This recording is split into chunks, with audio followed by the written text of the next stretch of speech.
Hello everybody, we are back from our 3 rounds of Pauper Ponderings this week. My name is Austin, this is the conclusion to Greedy Jund. And as is tradition, with a green-black mid-range deck, we went 3-0. This time, instead of white, we played we played red for Lightning Bolt, Terminate, Stagger Shock, and some sideboard cards. And without further ado, let's get right into the good, the bad, and the ugly of Greedy Jund. So the good, without a doubt, Putrid Leech. This card was insane. Against Tron in round 1, when we had it on the play turn 2 and turn 3, he essentially had no answer. In a deck full of Firebolts and Sorcery Speed removal spells, this card went down to 16, then he went down to 8, then he went down to 0. I'm surprised that this card does not see more play.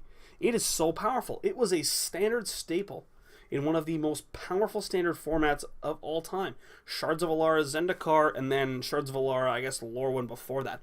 That Jund deck ran on the 2-drop power that is Putrid Leech. I guess the mana is a bit of a problem, but for being Greedy Jund, we didn't have very many mana problems. Maybe that was just us getting lucky and saying this deck is better than it is, but I was very impressed with this guy, and I will be trying him out in more decks in the future. Another good, Terminate. Another underplayed but very powerful card. This, again, just kind of goes to the fact that it is tough to play. If you look at the big decks in Pauper right now, Mono Blue Delver, Blue Black Teachings, Affinity, Tron, Mono Black Control, none of them play Black Red as a combination. So you're not able to use this very powerful removal spell. It's probably the most powerful removal spell in the format. It kills any creature dead.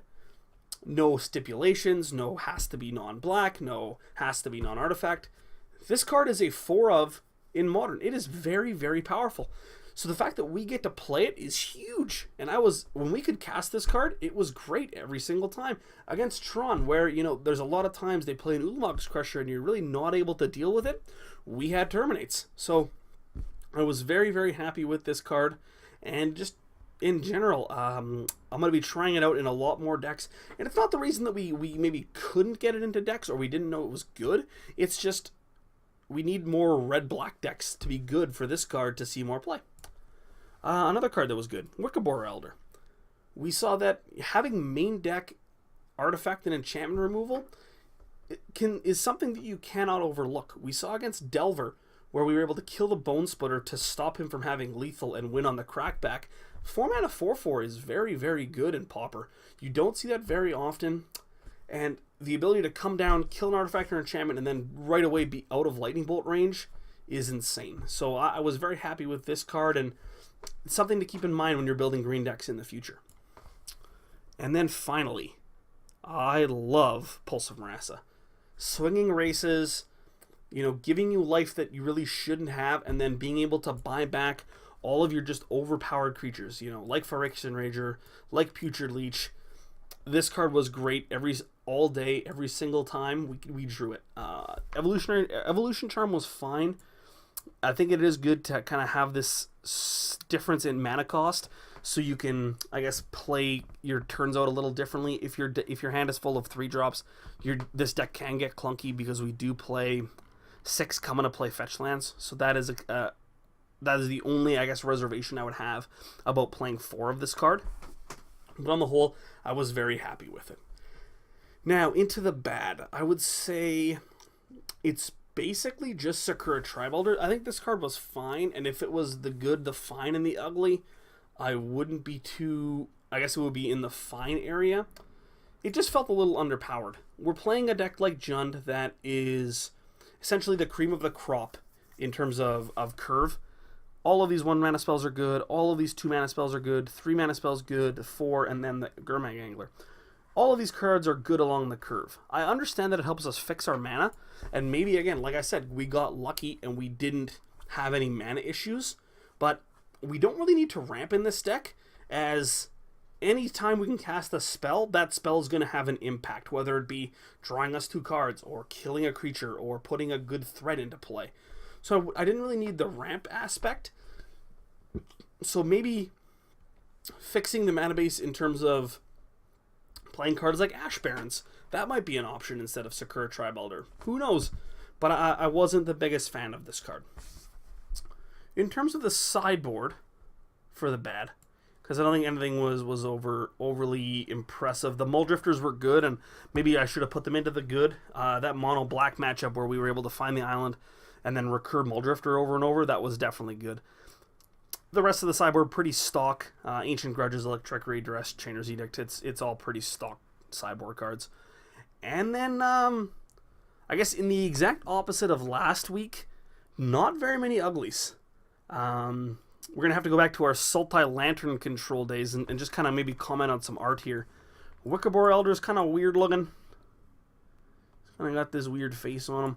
Gurmag Angler is just a big zombie fish. You know, he's not the nicest to look at. He's got some bad scars on him. Is he missing an eye?